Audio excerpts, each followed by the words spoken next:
Deep in the shadows, I know it's hard to put one foot in front of the other. Hi guys, CeeChronicles here. Welcome to the channel. I post fragrance related content in case you're new and would very much appreciate you coming on board by subscribing and joining the family. Also remember to like and share, guys. It helps with making sure that the video gets to so many people and the channel grows. Now if you're returning, thank you so much for coming by. I am doing videos back to back because I'm going to be in hospital for 10 to 14 days. So I'm trying to make sure that the channel in itself doesn't stall. You know, with the way YouTube is now a little bit saturated, not posting can weigh heavily on the channel, and I am working on YouTube full time because that is the one thing I can do, you know, because of my medical condition. So I have to make sure that the content keeps coming regardless of how I am feeling. Today's video is going to be on marshmallow scented fragrances, and this was the driving force behind me making this video. The fact that I did add this one to my collection, Marshmallow Blush from the House of Paris Corner, made me think, okay, I did do a marshmallow video before, but let me just revamp it by adding some of the other fragrances, you know, just to update the video. So the presentation is like this. I'm pretty sure, guys, maybe you've seen this before. You saw it in the haul where I unboxed it. It comes in this envelope, making it an ideal gift, actually, if you are to gift somebody. Unfortunately, this is not magnetic, so well, it's just, you know, kind of snaps open there, but that doesn't bother me because I'm not going to keep the box. Now the bottle in itself sits in there, okay, and the one thing I like about this one, guys, is it's true to the presentation. You know, sometimes you get fragrances listing all these yummy notes, and when you spray them, they fall short. This is the close-up presentation of Marshmallow Blush, and this is exactly what you are going to smell: a lot of marshmallow. Right now, this fragrance opens up with a sweet candied marshmallow, and it's powdery, so you're going to get that powder almost offset how marshmallow interprets. If you have opened a packet of marshmallow before, you will know that it does interpret as like a powdery, sugary feel. I often give an example of icing sugar because that's the best way to describe it. But in this case, imagine that icing sugar with a fruity flavor to it, which is the strawberry and the raspberry. Now, this fruit does not turn this into like a juice, like a fruit juice. You know, sometimes I do come here and I say, oh, it kind of feels like you're holding a giant glass of fruit juice. The fruitiness in here is not like that. It keeps with the theme of that dry feel, of that powdery feel. So it's going to come across as like a sherbety kind of fruity thing that lingers all through from start to finish, making this one a beautifully done strawberry, raspberry style of a fragrance. There is a note of lemon in here. There's also the nectarine blossom, which is a fantasy note that they have put in here. You are going to get those. But the lemon doesn't turn this to sour. The nectarine blossom also just weighs in there to add a little bit of some sweetness. Now, the nectarine blossom is a fantasy note. And just to get it out of the way, because I do remember getting a question about what a fantasy note was versus just notes, right? Now, what happens in fragrances is very rarely do perfumers go out there and pick raspberries per se, or say strawberries, crush them together to get the scent. You know, they will decode the scent using some computers and whatever, and then put it in the bottle, right? By decoding the note of strawberry, strawberry in itself is a fruit that is there physically in our lives, right? But when I say this is a fantasy note, what I'm basically saying is the nectarine blossom is not really a thing that you can hold per se. It is a note created in a lab and then put in there. So that's the difference, guys, between a fantasy note and notes that are derived from real things that we already have, right? Like fruits or flowers and stuff. So you're going to get that nectarine blossom, a little bit of the lemon in here, but not too much, guys.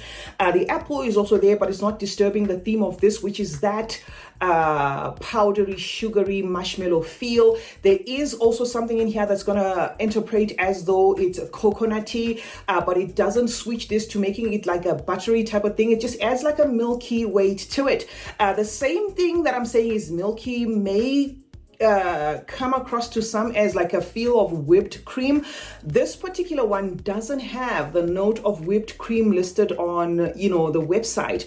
I think maybe it's because Paris Corner didn't want to maybe put one-on-one notes, because this one draws inspiration from that Marshmallow Bougie, Marshmallow 81 or something, Marshmallow Bougie 81 or something from Cali. That one does have the note of whipped cream listed. This one doesn't, but just by smelling like this, you're going to get like a powdery feel, a whipped cream feel, and some will even say like a milk shaky feel. So this is what this fragrance ends up being like. It's got also somewhat of a decent performance if you go to town with it. I wore this one for about 5 hours. I sprayed generously on my arm and I could still smell it, presently for 5 hours. It is a DNA that has a little bit of some presence, but it's not like a pushy DNA. So this is going to be one that you can wear, say, from January to December. Basically, it is not going to be weather specific. It may even fall short when it comes to like really, really cold weather. The scent profile in itself is fun, is summery, is young at heart. Just as the bottle, looks, is exactly what you're gonna, get from this. So this would be ideal, say, for anybody who's young at heart, because it is a very fun fragrance built around that icing sugar and wafts of that marshmallow holding on from start to finish. Raspberry and strawberry also lingering from start to finish. So it lives up to the promise of that marshmallow. It's sweet, not cloyingly sweet as a Yara candy, is it? Okay, Yara candy is sweeter than this. This is sweet, but it is safe enough to keep that powdery theme, okay, where it's sweet but safe at the same time. It's not like toothache sweet, but yes, it is a fragrance that falls under sweet fragrances. The DNA in itself is somewhat feminine, okay, but of course you wear what you want to wear. So that is the first one when it comes to marshmallow fragrance recommendations. Remember, I said I'm going to give an extensive review to this one because this is the one that we don't have. The other ones I have pretty much come with them here before. For example, Ansem Gold. Okay, Ansem Gold from the house of Latafa. I don't know whether mine has a problem when it comes to the lid, because the lid kind of sticks there, like really sticks there, and it's so difficult to open. Okay, so let me just spray this one here. But I know this fragrance because I always talk about this fragrance. Okay, a clone of Oriana by Parfums de Marly. I did recommend it in the video that I posted not so long ago. Built on raspberry, blackcurrant, that marshmallow and sweet notes.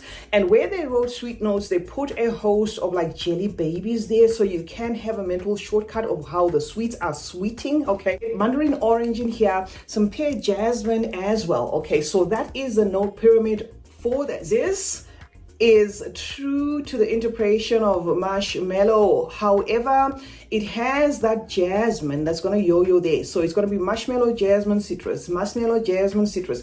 That's what you get from this. And in the end, the jasmine in this turns a little bit soapy. I don't have a problem with it. I like it. Turns a little bit soapy. This one, again, maybe another one with whipped cream, because I do get like a whipped cream accord, but it doesn't list that. So I'm just going to leave it at that. But I'm telling you nonetheless, in case you just want a mental shortcut of what it's doing. So it's going to be a little bit creamy there. And it's going to be a little bit soapy, especially later on, okay, as it dries down, and it has that marshmallow and is obviously going to be musky again because of that dry down that is soapy and powdery. So this is another marshmallow scented scent that I can recommend for you guys. Ansem Gold from the house of Latafa. Next up, guys, is going to be Kissa Delicious, probably my least favorite of the marshmallow fragrances that I have in front of me, simply because, you know, it's one of those that has very yummy nose just looking at the paper, but what it does is quite different there. I mean, to the nose, it is very light in terms of the sweetness, which is okay because marshmallows themselves do not come across as thick and cloying. So it does interpret that marshmallow note perfectly in the sense that it is semi-sweet. But why this fragrance doesn't do it for me is the way it interprets the other notes, right? It lists the note of dark chocolate, vanilla. It also has whipped cream, of course, that marshmallow. It also has coconut. But I often, you know, when I spray this, say to myself, where are those? Because they are so subtle. I mean, when a fragrance is said to have dark chocolate, you would expect it maybe to be even on a sticky side, even a little bit on a dark side, but that's not what I get. What I get here is an airy, light, powdery, sweet fragrance. Yes, interpreting that marshmallow, but kind of missing the mark for me in the sense that it's not that memorable. It's a fragrance that I wouldn't miss if it wasn't there, because it is just so safe and not even unique enough. All right, so not taking anything away from it. In its defense, actually, I would say if you want something that's sweet and grown, incorporating the note of marshmallow, but safe enough for, say, a mature person to wear, then this is going to be it. It doesn't give foodie vibes, although the notes in themselves look like that is what it's going to do. I mean, you throw in vanilla there, you throw in dark chocolate there, you throw in the whipped cream, you throw in the marshmallow, you expect a yummy delight, but that's not what you're going to get. You're going to get a very soft, style of a fragrance there. It's called the Kisser Delicious, not too delicious to my nose, but it's here, guys, because it does incorporate that marshmallow note. It's the third one on the lineup. The next one is a fragrance that you may or may not be able to get, but I'm not going to take anything away from it. I'm going to recommend it nonetheless. This is a clone to Dolce & Gabbana Perfume Intense. Let me just take the blotter there. All right, and this one is called Amalfi Italiano Donna. It is a fragrance that's been discontinued, but I am not going to take away any flowers from it, because if you are an eBay shopper, you may be able to still come across this fragrance, okay? So this is a fragrance, guys, that does incorporate that note of marshmallow, but keeps it on the grown side, in the sense that that marshmallow works with the spices, woods. It also works with the florals there, and it is the florals that are a little bit heightened there, where you may find yourself maybe thinking, where is the marshmallow? Because depending on your nose, you might find the marshmallow buried here, because it becomes a lingering floral, especially that tuberose working with a creamy sandalwood, complementing the woods and the spices, and then the marshmallow just becoming, something that just is swooshed in the mix. So that's how the marshmallow interprets in Italiano Donna, but it's a good fragrance, guys, if you can get your hands on it. Now, the next fragrance that I have, which is going to have, again, that marshmallow, but that marshmallow working together with the florals, is going to be Rave Now, the pink one. What I'm going to say about this is the same thing that I would say about Otzi Candy. I no longer have Otzi Candy because I since let it go. I found it redundant, and there was a friend that was pretty obsessed with that presentation. I'm looking for these blotters, they stick to, let me just show you what I'm doing. They stick together and become just one thing, and I have like loads of them in this container. So sometimes when I look distracted, it's because I'm trying to pull them there. Okay, so Rave Now, the pink one, is an affordable rendition of that Burberry Her. Not that Burberry Her in itself is expensive. It's not expensive, but I mean, if you're one person that would rather save, then this would be a good option. This is a sweet, powdery, musky scent with fruity accents there. The fruitiness is derived mostly from the berries. That's what you're going to get from here, because there is an inclusion of berries here, which could be strawberry, raspberry, that sort of thing. But it just has, like, on the note pyramid, a bunch of berries there. So it's up to what your nose is going to be able to detect as to which type of berry. But to me, it just presents as a fruity feel, where you can tell that it is berries, but it's a fruity feel to keep it on the safe side. And then it gets into the florals, which is that jasmine and the lily of the valley, and then the marshmallow comes into the mix to complement what's already happening there. So this, I wouldn't say is exactly marshmallow forward, but it does have that marshmallow accord, where when you smell it like this, you will feel like a swoosh of that powdery sweetness, something that you would get, from the marshmallow. If you are not, for any reason, able to, to kind of extract it as marshmallow, it's going to come across as though it's like a musk, like a heavyweight powdery musk, because that is what this one has. Like in the dry down, it's got like a lingering powdery thing. But that same lingering powdery thing is, of course, bouncing off the marshmallow, and of course, a sweetness of the vanilla. This is not too sweet. It is a fragrance that gives every note a turn. Serving of a little bit of the florals, a little bit of the berries, not enough to say, oh, this is only fruity.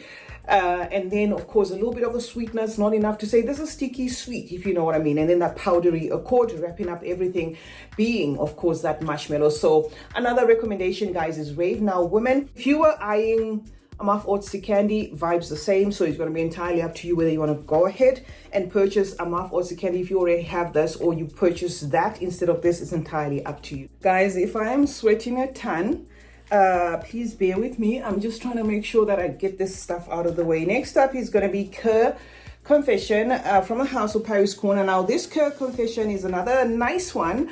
It's fruity, it's sweet, okay. It also has that cashmere and accord, which gives it a flawless, you know, kind of smoothness to it, or to the mix, right? But it's all about a sweet pear mixing with that marshmallow and something that again feels like whipped cream in this. Now this does not take the milky route per se. It incorporates a note of jasmine, making it such that it switches between the pear and the jasmine, So what you're going to get from this is fruity floral, but with an underlying powdery vanillin sweetness, which is where that marshmallow comes into the mix. I'm not sure if this one lifts the note of whipped cream, because there is somewhat something there that could be perceived as a tad bit creamy, but it's not on the creamy side. It's more on the fruity floral side with that pear and the jasmine, you know, kind of switching there, and of course sugary sweet wrap up to everything, which is where the yumminess of the marshmallow then comes into play in Confection, guys. So this is another marshmallow recommendation for anybody who's looking for something along them lines. Next pair, two fragrances from two different companies, but I'm going to recommend them side by side because it's going to depend on your pocket.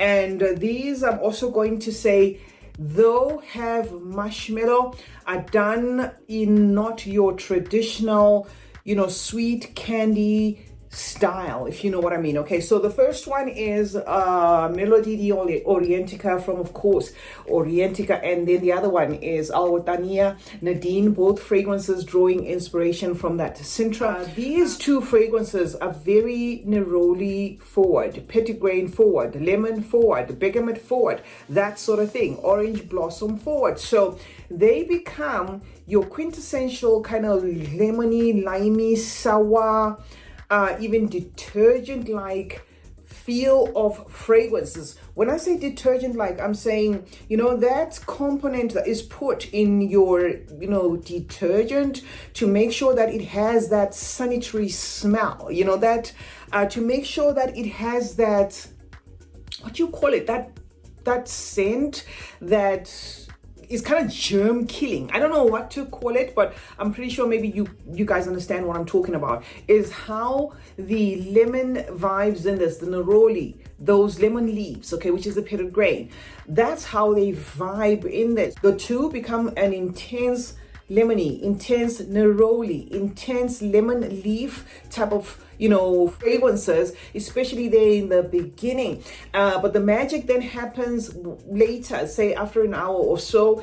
If that doesn't bother you, after an hour or so, there's going to be a sugar that emerges there. I don't even know how they did it, guys, where the two facets give each other turns. The intense neroli, and then switching to a sugar note, a vivid candy note, bringing to light that use of the marshmallow. So these are the sort of fragrances that I'll say taste first. They do have that marshmallow note, they do have the candy note, the sweet note, the sugar note, and both of them do have it in, you know, in its decent doses, but it's quite a journey to get to that. So these are probably fragrances that you may want to test first. These are also going to be fragrances that are not suitable for newcomers to fragrances, because somebody might find them pretty weird. I mean, if you buy them for somebody and you say, oh, I bought you marshmallow fragrance, they might just slap you in the face there and say, what on earth are you talking about? Okay, so that's Melody di Orientica from the House of Orientica, and then Nadine from the House of Alwatania, guys, both drawing inspiration from that Mimos Sintra. The next one is one that's, you know, been here almost all the time. You know, some of these fragrances you get tired of talking about them, but I'm going to talk about it nonetheless because it does have that marshmallow. But this marshmallow is built on a nutty accord. You know, there is going to be that hazelnut in here. There's going to be the pistachio in here, so it's nut on nut, right? There's going to be a greenness in here. I think this one also has ice cream. It has all the nice notes. Ice cream. It may even have cotton candy. I can't remember. It may even have whipped cream as well, but it does have the marshmallow note. But this, simply put, is a very sweet fragrance. Yes, you will like it if you like sweet scents. Whether or not you'll be able to piece it together to say, now I'm enjoying the marshmallow, it's going to be entirely up to you. But I didn't want to take away anything from it by not bringing it here, guys. It's curd pistachio, right? In the end, oh, well, I'm actually left with one. So in the end, I'm going to tell you the best marshmallow one, so that if you just want to cut to the chase and buy the marshmallow one straight up, I'm going to tell you which one is this. So this is curd pistachio, and it's the second from the last. The very last one, guys, is CeeChronicles. Okay, CeeChronicles Pink from the house of Zamaya. This is another fragrance that actually gives turns to everything that's happening in it. It's going to give shine to a floralness. It's going to give shine to an underlying fruitiness. Okay, so everything in here is kind of like taking turns. So it's not like it's just going to be linear in that marshmallow, but amidst that taking turns, you know, you are going to get wafts of that powdery marshmallow in the end, right? So it's floral, it's sweet, it's spicy, you know, a little bit spicy there and a little bit woody there, but mostly floral, sweet and fruity. That's what you get from this. And then drying down to a musky, powdery marshmallow accord. It's CeeChronicles Pink, sharing a little bit of similarities with Yara, but I actually like this one more, and it is a recommendation, guys, if you like your fragrances centered on that sweet